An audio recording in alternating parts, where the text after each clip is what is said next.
what Cody Rhodes and Seth Rollins. Cody Rhodes is legendary for what he did tonight because he made the choice to do it and because he went through with it. Cody Rhodes is a goddamn legend. Seth Rollins, the fact that he was able to also convey the story that was conveyed in this match. The fact that he was able to be a part of this match that felt competitive and felt dramatic and was interesting and went the distance. Seth Rollins is a goddamn legend. I mean, this is one of those matches that I think people are going to talk about for a very long time. It's rare, especially these days, with so much happening. I mean, look at everything that's happened in the last week, just on this podcast alone that we're barely even covering. There were 2 premium live events just this weekend. There is so much content being thrown at us at all times that it's very, very difficult to think of anything in the context of forever. Cody Rhodes, and Seth Rollins too, but Cody Rhodes is one of these guys who is obsessed with wrestling. And if there's anything that's clear, it's that he has turned Vince McMahon and all of the powers that be in the WWE into Cody Rhodes believers. And should they doubt for even a second, every time he steps into the ring, he reminds them why they can be believers. You know, it's very difficult in this day and age to have a real baby face, a real white meat baby face, a good guy that is meant to be cheered for, that everyone cheers for. Why would I? John Cena had a tough time. Roman Reigns had a tough time. It's a difficult job to fill. Nobody likes a goody two-shoes, but you can't be a good guy if you're not a good guy. Cody has flipped the script on the whole thing. Cody comes in and he's just different and he just feels real. That's the thing about Cody. He feels real and his story feels real. And when you want to add to that story, and this is going back to that is it a work, is it not a work? It doesn't matter. Cody Rhodes tore his pec. You could see it. No makeup on that chest. It didn't rub off. He had one arm. He couldn't use his right arm. But instead of sitting out, which, I mean, for most people isn't even a choice. It's just something you kind of just have to do. I said it when I was doing the WWE Twitter Spaces last night. If I had a torn pec, I wouldn't podcast. I would take the day off from talking into a microphone because sometimes I gesticulate when I talk and it might hurt my torn pec. Plus, how would I get a torn pec? You know how much you have to do to get a torn pec? Hey, you have to be a very active person. Probably don't have to worry about that. But Cody coming in, and there were all these rumors going into the match, you know? All these rumors about whether somebody new would debut, you know, even in the language. They did announce. At first, it was like, we don't know. Like, Cody had tweeted earlier in the day. I know that earlier in the day, there was like a tweet from like one of the wrestling sites that said Cody's injured. And then 30 minutes after that tweet went out, Cody tweeted a picture from the Allstate Arena of the Hell in a Cell chairs with his face on it. And so you're going like, okay, he's there. It's going to happen. And then on the kickoff show and on the pay-per-view itself, they said Cody Rhodes has a torn pec, but he's still going to step into the Hell in a Cell. And you go, step in. Does that mean he's going to step in and introduce somebody else? Does that mean, is The Fiend coming out? Is MJF coming out? Is CM Punk coming out? Is The Rock coming out? Who knows? It would have to be big, right? Because Cody was like one of the biggest signings that you're possibly going to have. And it's like, no, he's going to go ahead and wrestle a 20-minute classic. And he can't use his right arm, no, but he's going to go for a Cody cutter with the left. He's going to do crossroads with the left. He's going to lock Seth in a figure four. He's going to take a table smash. Seth taking that table bump when he frog splashed and missed when Cody rolled out of the way. First of all, just rolling off of a table, just laying on top of a table and then rolling off and hitting the floor, knowing that you have a torn pec is insanity. Then Seth having to crash through it. I mean, my God. But I mean, bringing out the Seth coming out in the polka dots and then bringing out the weight belt with the polka dots on it.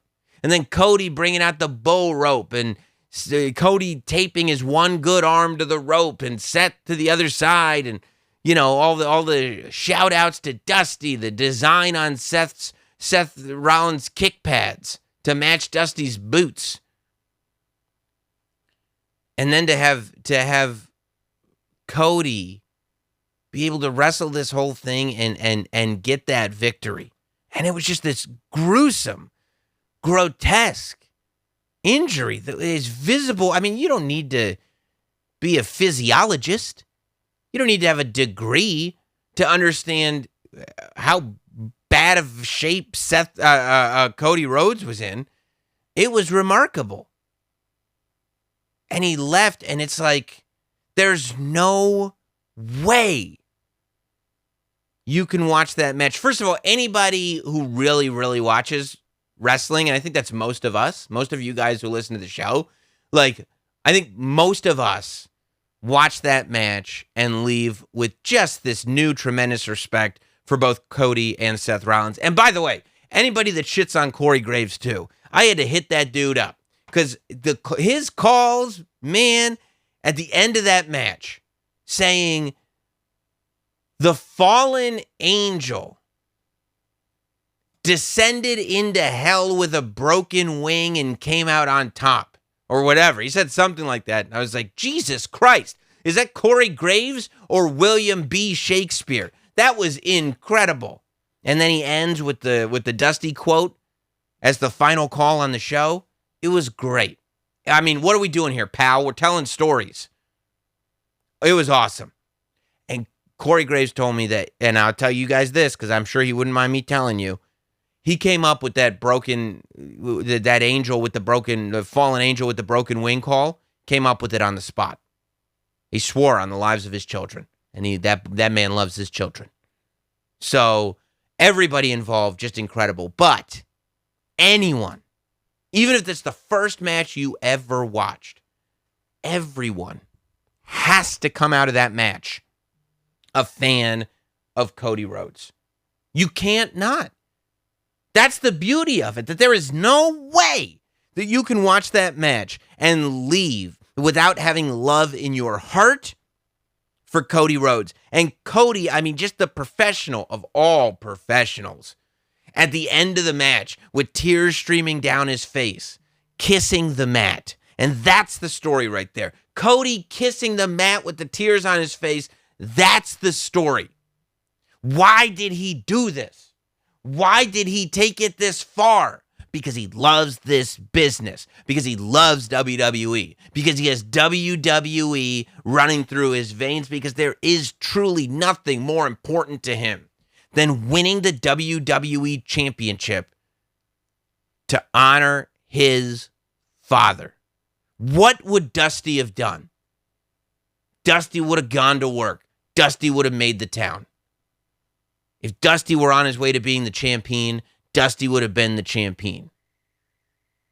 And a lot of people were out there going like, Cody Rhodes Royal Rumble, Cody Rhodes Royal Rumble, Cody Rhodes Royal Rumble.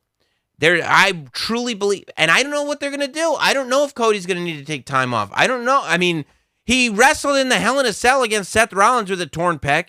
I feel like if he takes a couple Raws off, maybe he'll be good by Money in the Bank. I don't know. I wouldn't want to do one match with a torn pec.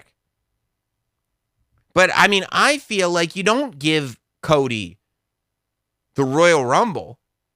No. Cody wins Money in the Bank. And the night after Money in the Bank, whatever it is, the beginning of July, Cody, what's it, probably July 4th? Is July 4th on a Monday? I'm going to check my calendar right now. Because if July 4th is on a Monday, this is too good. I'm going to check right now. Okay, June 6th. July 4th is a Monday. Independence Day is on a Monday. That's the Monday after Money in the Bank. Cody Rhodes, whether his pec is healed or not, goes to Money in the Bank and he gets that briefcase. And on Independence Day, July 4th, Cody declares that he will be cashing in his briefcase at WrestleMania. We find out on the 4th of July that in April, Cody goes to the main event of WrestleMania. And we spend the next, July, August, September, October, November, December, January, February, March, April. We spend the next 9 months aware that Cody is going to WrestleMania. And within that 9 months, maybe someone comes along and says, well, Cody, if I can beat you, I get the briefcase. Maybe that's a stipulation somewhere. As Roman's got these other opponents looming, Cody is always somewhere in the distance, knowing Cody's coming. You can beat this guy, you can beat that guy. And we also know that we're not going to get that big Cody championship match until WrestleMania. We know it's coming because we found out on July the 4th. But Cody doesn't need to walk around with that briefcase. Cody ain't cashing in. Cody's cashing in at WrestleMania. That's what we find out, and we find out straight up on July 4th. We get the Cody clock on at 8 p.m. At 9 p.m., Cody comes to the ring. I don't care if it's Roman Reigns. I don't care if it's Drew McIntyre. I don't care if it's Bobby Lashley. I don't care if it's Seth Rollins. Because I'm cashing in my Money in the Bank briefcase against the WWE champion. And I'm going to do it at WrestleMania. Come on. After tonight, there's no way. He's going to be unstoppable. You don't have to worry about him being over anymore. You don't have to worry about whether he's the guy anymore. He's the guy. And if we know he's already, that way you don't have to, he's already on top of the mountain because we know he's going to WrestleMania. And in the meantime, he can just stack up W's, stack up W's, stack up W's. And he can sit there and we can have an opportunity to do Roman versus Cody. This ain't, whoa, Cody's here from AEW. Now he's facing Roman Reigns. This is cool. This is Cody with a year of victories under his belt, having had the most remarkable year that maybe anybody's ever had, versus Roman Reigns, the only person who has maybe had an even better year than Cody. The immovable force versus the irresistible object. Strike that, reverse it. Because that's what we've got at WrestleMania. And we find that out on July the 4th. Now, who knows? In the meantime, Drew McIntyre is dishing out challenges for the Castle at the Cardiff or whatever it is. Carnage Castle Cardiff pay-per-view. The UK, September. By the way, Roman's got 2 titles. Maybe Roman loses the WWE title. Maybe Cody goes after the WWE champion. Maybe Roman loses the Universal title. You know, it doesn't have to be both titles on the line. There's a lot of things that can happen in 9 months. But I'll tell you what happens 9 months from July 4th. Cody has a baby, and that baby is the main event of WrestleMania.